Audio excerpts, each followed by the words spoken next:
જાણો છે આજે આપણા ભગવાન નરનારાયણ દેવ સ્વામિનારાયણ ભગવાને સૌથી પહેલા બથમાં લઈને પધરાવેલા ઈ ભગવાન નરનારાયણ દેવ. મહારાજે કીધું, દેવાનંદ સ્વામીએ પોતે લખ્યું કીર્તનમાં કે યુ હી જાણો અમારો સ્વરૂપ. મહારાજે શું કીધું? એ જ નરનારાયણ દેવ અને અમારું આ સ્વરૂપ, એમાં ફેર ન માનતા, ભેદ ન માનતા, એ મૂર્તિની અંદર રહી અને અમારા એક એક ભક્તના મનોરથો પૂરા કરીશું. જે નરનારાયણ દેવને સ્વામિનારાયણ ભગવાને બથમાં લઈને પધરાવ્યા કાલુપુર સ્વામિનારાયણ મંદિરમાં, એ નરનારાયણ દેવ જેવા છે એવા, એ નરનારાયણ દેવનો મહિમા એ આપણા હરિભક્તો સમજ્યા છે ને, માટે કરોડપતિ હરિભક્તો 1 કરોડ રૂપિયાની ગાડી લઈ અને મંદિરના ચોકમાં આવે ને, પણ એની ગાડીની ડેકીમાંથી એ ડોલ અને પોતું અને હાવણો લઈને બહાર નીકળે કે મારા નરનારાયણ દેવ એના મંદિરનું પોતું કેમે કરીને મને કરવા મળે, મારા નરનારાયણ દેવનો આ ચોક મને ક્યાંથી વારવા મળે, મારા નરનારાયણ દેવ અને એનું જે આ પરિસર એ મને સ્વચ્છ કરવા માટે મને આ તક ક્યાંથી મળે. આવો ભાવ છે ને, માટે કરોડપતિઓ પણ સેવાઓ કરે છે. અનંત જન્મોના પુણ્યો ઉદય થાય એને નરનારાયણ દેવના ચોકમાં હાથમાં હાવણો કે હાવણી લઈ અને પરિસરને વારવાની સેવાની તક મળે છે.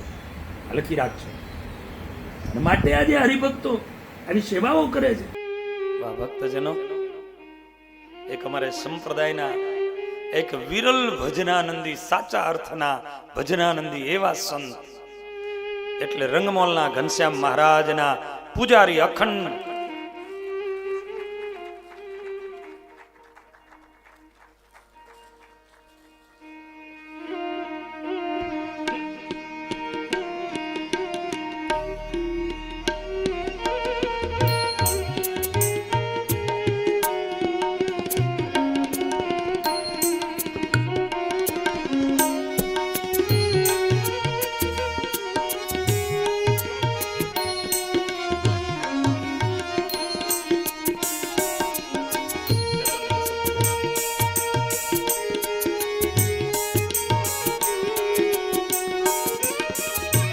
આગળ બેસાડો સ્વામીને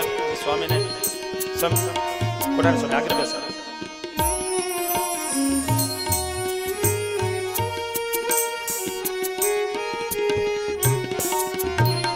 આ એક એવા સંત છે, અખંડ ભજન પ્રભુમય જેનું જીવન વર્ષોથી હું જાણું છું. મૂડીમાં અમારું ને એમના આસનની વચ્ચે ખાલી માત્ર એક દીવાલ. દેવની એટલી સેવાઓ કરી છે, એટલી સેવાઓ કરી છે. આજ પણ રંગમોલના ઘનશ્યામ મહારાજની સેવા કરે. અક્ષરધામની મૂર્તિ છે. અક્ષરધામની અંદર દ્વિભુજ દિવ્ય સદા સાકાર દુર્લભ દેવને રે આવી મૂર્તિ. મહારાજ અક્ષરધામમાં કેવા છે એ તમારે જો જોવું હોય તો કાલુપુર મંદિરના રંગમોલના ઘનશ્યામ મહારાજની સામે ઘડીભર માટે જઈને ઉભા રહી જજો કે મહારાજ અક્ષરધામમાં એ મૂર્તિ કેવી મહારાજની હશે, એની ઝાંખી કરવી હોય તો. અને ઠાકોરજીની જે સ્વામી અત્યારે સેવા કરે છે, સેવા પૂરી થાય ને હાથમાં માળા હોય અને બસ મહારાજની સામે ત્યાં ત્યાં બેસી જવાનું. હરિભક્તો દર્શન કરતા હોય, પોતે તો એક બાજુ ખૂણામાં બેસી અખંડ માળા કર્યા કરે, અખંડ માળા કર્યા કરે. ભક્તો આ ધન ભાગ છે. આવા આવા સંતો આવી આવી અને આપણને દર્શન દે છે ને, એ જ આપણું સદભાગ્ય છે. એ સદભાગ્ય છે. આવો પૂજ્ય પૂજા આજ આ ઋષિઓ એને ભગવાન નર કહી રહ્યા છે. એ જ સમયમાં અહીંયા એ જ સમયમાં ભગવાન નારાયણ આવ્યા છે. દરેક ઉભા થયા છે. ભગવાન નારાયણના દરેકને દર્શન થયા છે. ભગવાન નારાયણ આસન ઉપર બિરાજ્યા છે. ભગવાન નર બાજુમાં બિરાજ્યા છે. ઋષિઓ બિરાજ્યા છે. ધર્મ મૂર્તિ બિરાજ્યા છે અને દરેક પોતાના સ્થાન ઉપર બેઠા છે. ભગવાન નારાયણ કહે છે, સંતો અત્યારે ક્યાંથી આવ્યા? પ્રભુ ભારત વર્ષમાંથી આવ્યા. અને ભગવાન નરનારાયણ દેવને પોતાનો ભારત દેશ યાદ આવી ગયો. ભક્તજનો, આ દેશની પ્રજા ક્યારેય પણ ભગવાન શ્રી નરનારાયણ દેવના ઋણમાંથી મુક્ત ન થઈ શકે. આ ભરતખંડની પ્રજાના સુખને વાસ્તે આજ પણ ભગવાન શ્રી નરનારાયણ દેવ તપશ્ચર્યા કરી રહ્યા છે. માત્ર ને માત્ર 24 ભગવાનના અવતારો થયા. હર ભગવાનના અવતારના પ્રાગટ્યની કથા પણ કહી અને અંતર ધ્યાનની કથા, આ લોક છોડીને ગયા એની પણ કથા કહી. એક જ એવો અવતાર થયો કે આ લોકમાં આવ્યા પછી અદ્યાપી સુધી ગયા નથી. આજ પણ આ મૃત્યુ લોકમાં એ જ શરીર ધારીને રહ્યા છે અને એ છે ભગવાન શ્રી નરનારાયણ દેવ. આજ પણ હિમાલયની ગોદમાં એ બદ્રિકાશ્રમની ધરતીમાં, જે બદ્રીનારાયણમાં હું તમે દર્શન કરવા જઈએ નહીં, આજ સુધીમાં આ શરીરધારીઓ ભગવાનને બાદ, વરણીરાજને બાદ કરતા એક શંકરાચાર્યજી ત્યાં પહોંચ્યા છે અને બીજા સતાનંદ સ્વામી ત્યાં પહોંચ્યા છે. એ ઋષિઓને સંતો સિવાય એ સ્થાનમાં કોઈ જઈ નથી શક્યું. એ ભગવાન નરનારાયણ દેવ આજ પણ આ ભરતખંડની પ્રજા સુખી થાય એના માટે તપશ્ચર્યા કરે છે અને એના ઋણમાંથી મુક્ત બને ને એટલા માટે આજથી 600 વર્ષ પહેલા શંકરાચાર્યજીએ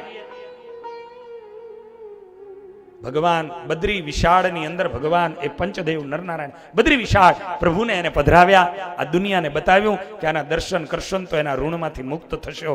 અને એ જ વસ્તુ ભગવાન સ્વામિનારાયણ 198 વર્ષ પહેલા ગુજરાતની ધરતી ઉપર કાલુપુરની અંદર બથમાં લઈ અને નરનારાયણ દેવને પધરાવી અને કહ્યું કે અહીંયા દર્શન કરો અને બદ્રિકાશ્રમના દર્શન કરો, બેયનું ફળ સમાન.